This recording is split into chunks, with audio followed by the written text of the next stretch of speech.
I'm posting on behalf of my husband as he is still very conflicted. To make things clear, I fully support him, and posting here is just for his satisfaction. I'm just hoping that the stranger's verdict will reassure him. Anyway, here goes. I, 24, female, got married to my husband. We'll call him Stan for the sake of this story. A year ago. To give you some history, my mother-in-law and I never actually got along. She was cordial with me initially, but as Stan and my relationship progressed, she became indifferent towards me. Not sure why, as there has been no fight or misunderstanding between us. We left for our honeymoon to Hawaii for 2 weeks immediately after the wedding. Then we got busy setting up our new home. That, combined with our hectic work schedule, we had not been able to spend time with family, so we decided to host a dinner for his side of the family last Saturday. My parents live in a different state, and we meet a few times a year. I called to invite his parents, his sister, his husband, and their 2 kids, 5 male, 2 female. And I even inquired about their dietary preferences. My mother-in-law said she recently turned vegetarian. My husband had no idea about this. Anyway, I was happy to accommodate her. I asked my sister-in-law about what her kids would prefer to eat and promised to include some kid-friendly food as well. She insisted that it was not necessary and she would bring along some food for the younger one as she was a fussy eater. I assured her that it was no trouble. A few days before the dinner, my mother-in-law called to confirm whether there would be enough options for her or if she had to bring food for themselves. I reassured her that there would be plenty of vegetarian food. I was just making chicken nuggets for the kids and a beef casserole for the rest. She was not convinced and kept insisting that she would prefer to get food for herself and her husband. I handed the phone to my husband and let him handle it. My husband assured her that he would personally ensure that there would be enough vegetarian options for them. He asked her not to go into the trouble of cooking as I was putting a lot of time and effort into planning the dinner. Her bringing food for herself would make me feel bad and inadequate. I assumed things were sorted. However, a slight panic set in when I got a message from his sister late Friday night. I don't want to put the message as she sent it for privacy. To sum up, she urged me not to feel bad or take it personally. If mother-in-law does something I didn't approve of. She was just being cautious. I could understand what she was trying to say, so showed it to my husband. It did not make sense to him either. Anyway, it was quite late and it had been a long day, so we just went to sleep. The next morning, we had forgotten all about it and were busy cleaning the house and cooking. We also had some last-minute grocery shopping to do. So evening rolled around and the first to arrive was his sister's family. Everything was normal and we were catching up on each other's lives and generally having a good time with the kids. It was getting late and my in-laws had still not turned up. My husband called them and his dad said that his mom was a bit occupied with something and would be ready to leave in a while. So my sister-in-law decided to feed the kids first as it was nearly their bedtime. We all decided to wait for them. The children were fed and my sister-in-law was inside putting them to bed when his parents arrived. My mother-in-law was carrying a big bag which seemed quite heavy. We asked her about it. She dismissed it, saying it does not concern us. I went inside to warm up dinner, which the rest of them were in the living room talking and waiting for sister-in-law to come back from putting the kids to bed. She came back and after the initial greetings, they all came into the dining room. Sister-in-law started to help me with laying the table. At the same time, mother-in-law started taking out various boxes and containers from the bag. She opened them, and we saw they were filled with food. We all were shocked, and we were standing there just speechless. Husband and I exchanged looks, wondering what was going on. Mother-in-law was acting normal and even started serving everyone some of the food she had brought. My husband asked her what was going on. She replied that she had got some vegetarian food for herself, as she was not sure if there would be enough options for her.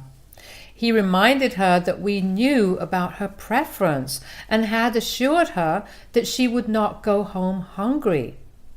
I had spent more time making dishes for her than cooking for others. Mother-in-law got defensive and said she just wanted to be safe and did not want me to feel bad in case I had forgotten. I was furious. I could tell Stan was trying hard to control his temper. He said her bringing food was insulting and was making both of us look bad.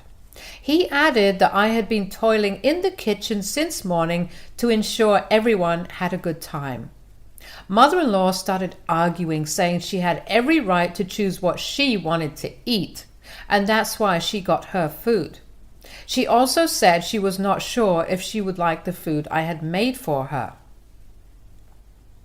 Stan then asked why she was serving that to everybody when the food was meant only for her. She said she just wanted everyone to taste her cooking and there was nothing wrong with that. My husband went quiet for a minute. I could sense that he was trying to control his emotions. He then told her to get out of the house and to take her food with her. Mother-in-law was just staring at him, pretending not to understand what was going on. Stan was having none of it. He again asked her to leave, and mother-in-law was still just standing there staring at everyone. So Stan just started packing up the food she had got. Then she freaked out and started shouting at him, saying how rude it was to kick his mother out. Bringing food was not a crime and whatnot. My sister-in-law tried to intervene, but Stan just ignored her. He packed up her bags and carried it outside. Mother-in-law was still shouting and running behind him. Father-in-law was just a silent spectator to all of this. Stan left them outside, came in and shut the door on their face. We could hear her shouting from outside. Tears were streaming down my face, and I was just standing still, not knowing what to do. The rest of the dinner was very awkward. Nobody was in the mood to enjoy the dinner. Somehow we ate a little and my sister-in-law's family left. My husband apologized on his mother's behalf. I hugged him and assured him that he had nothing to apologize for, and thanked him for defending me and standing up for me. The next morning, Stan's phone blew up with messages and calls from various family members about how hurt his mother was and how insensitive he was to kick his mother out of the house for no fault of hers. They even called him henpecked husband. He was not in a state to clarify things to anyone and just switched off his phone. All those messages had us wondering if he overreacted and was wrong to tell his mom to leave. So we are now turning to strangers for some outside perspective. Are we the a-holes here? Update 1. It has been a while since my first post, and a lot of things have happened since then. First of all, I would like to thank all of you who have assured us that we were not in the wrong. It has been so comforting to my husband and I. As it turns out, my mother-in-law had told a different version of the events to the family. I came across her post on Facebook, due to which people were calling and berating us, so I made another post tagging her and my husband explaining what had happened. People saw my post and started berating her for her actions. Everyone who was advocating for her turned against her in a jiffy. This led to her bombarding us with calls and messages and screaming at us for turning her whole family against her. We were left with no option other than to block her number. We also blocked her on all social media. Later on, father-in-law called Stan and said mother-in-law was a crying mess and was refusing to leave home after all of this. Stan said it was not our problem and just hung up. We have gone no contact with my in-laws as of now. We'll update you all if things progress further. Update 2. The past month has been unbelievable. Sister-in-law has been trying to mediate between us and trying to get us to apologize to our in-laws. She refused to see us again until we apologized and made another post on Facebook saying it was our fault. My husband has refused to have anything to do with his parents. It was then that I remembered the message that sister-in-law had sent just before our dinner. I thought of talking to her about it. Luckily, Stan had a work trip and was away for a week, so I invited her home to talk. Once she came, I directly asked her if she knew that her mother was pulling this stunt. She confessed that her mother had called her to inform her that she was cooking food to bring to our house and had asked sister-in-law if she would like anything as well. I was shocked. I also asked why mother-in-law hated me so much. As far as I know, I have never done anything to offend her. She became silent. I immediately understood something was going on. Upon probing further, she said her mother had never really liked her. She wanted Stan to marry his ex, who happened to be from a rich family. Stan had told me about her. According to him, she was rich and spoiled. She had expensive tastes and expected him to fulfill all her needs. He had just started working at that time and could not afford to fund her flamboyant lifestyle. She constantly snubbed and humiliated him for being unable to meet her needs. The relationship was suffocating for him while it lasted, but mother-in-law wanted him to be with her just because she was rich. She was an only daughter to her parents and was to inherit all of her parents' wealth and property. She was very disappointed when they broke up and had made up her mind to mess up any further relationships he got into and would force him to get back with her. That is the reason she was unhappy when we both got serious and ended up getting married. All these tactics were a part of her elaborate plan to create misunderstanding between us. However, it backfired, as she did not expect her son would go against her and stand up for me. Sister-in-law was initially with her mother on this, but changed her mind once she got to know me better. She now likes me and thinks I am perfect for her brother, but mother-in-law did not even make an effort to get to know me better. I was shocked hearing all of this and did not know how to react. Sister-in-law left and I'm still unable to process what just happened. Now I'm in a big dilemma as to whether I should tell Stan about all of this or not. I know knowing all this would break his heart. At the same time, I feel he has the right to know why his mother is acting like this. I am conflicted now. Should I break this news to him or not? How should I handle the situation? I would appreciate some pointers on this from all of you.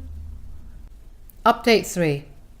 Thanks for all your input, people. I took all your advice and told Stan about my conversation with sister-in-law. The weekend after he came back, I sat him down and explained everything in detail. He even called his sister to confirm. As expected, he was shattered. He broke down and cried a lot. He could not imagine that his mom valued money more than her son's happiness. A few days later, he went to his parents' place to confront his mother directly. He asked me to come along as well. Mother-in-law did not attempt to deny the fact at all.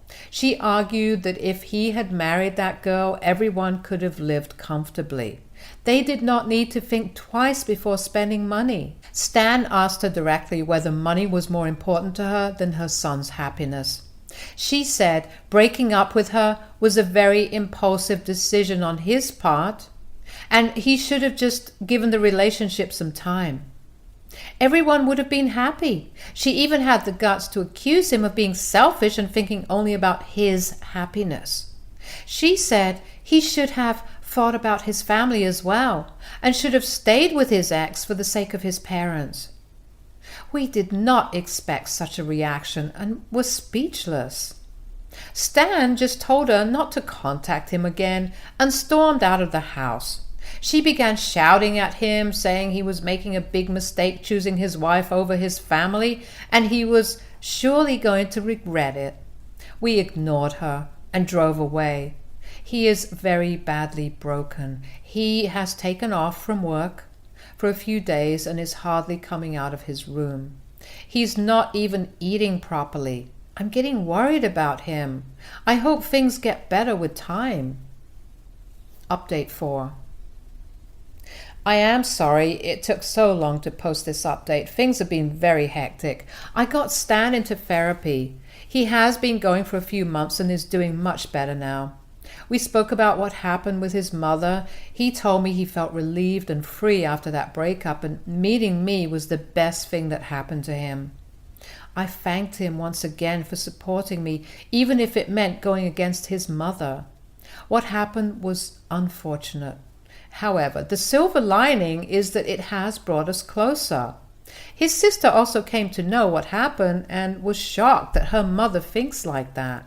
She is totally on our side, though she has not cut contact with her mother. The thing is, mother-in-law babysits her grandchildren regularly and she can't afford to lose that. Childcare is very expensive in our area. I completely understand her point of view. We still maintain a good rapport and meet up regularly. Mother-in-law has not contacted us after that, and neither have we. Life is slowly getting back to normal. Update 5. Hello everyone, I'm back with an unexpected twist. Mother-in-law was silent all this while, but she was trying to contact Stan's ex behind our backs. Seems like she has still not learned her lesson. She accidentally let it slip while talking to sister-in-law, who promptly let us know. I wasted no time in letting Stan know. He went to his therapist for help. It was like a chain reaction. As per his therapist's suggestion, Stan applied for a transfer at his workplace. Fortunately, he got a transfer to the same state where my parents lived. The best part was my company had a branch there too. I was working in my hometown and moved here after my wedding. My boss was kind enough to allow me to work from there. I may have to travel to this branch from time to time, which I'm completely okay with. So we began the preparation to move immediately. Accommodation was not a problem, as my parents said we could stay with them for a while until we found an apartment. Only sister-in-law knew about this, and she has promised not to leak this information to her parents. Everything is ready and we are set to leave in 2 days. That's all for now. Update 6. I'm back with another and hopefully final update to this story. It has been a few months since we moved. We stayed with our parents for a couple of weeks and were lucky enough to find a beautiful house near his workplace. We have been in touch with my sister-in-law. She recently informed us that mother-in-law had been successful in contacting his ex, and she turned up at our house. She was surprised when the new tenants opened the door. She tried to inquire about us, but they had no idea about us. She then informed mother-in-law, who was equally surprised. She asked her daughter about it, and she admitted to telling us what was going on. She also told her we moved, but refused to divulge more information. We are grateful to her for that. Mother-in-law was furious and kept on pestering her for more details. She wanted to know where we had moved. Sister-in-law was firm and would not tell her anything. She even threatened to stop babysitting, but she did not budge. Luckily, she loves her grandchildren too much to do that. So that's it. We are slowly settling down in our new home, and life is good as of now.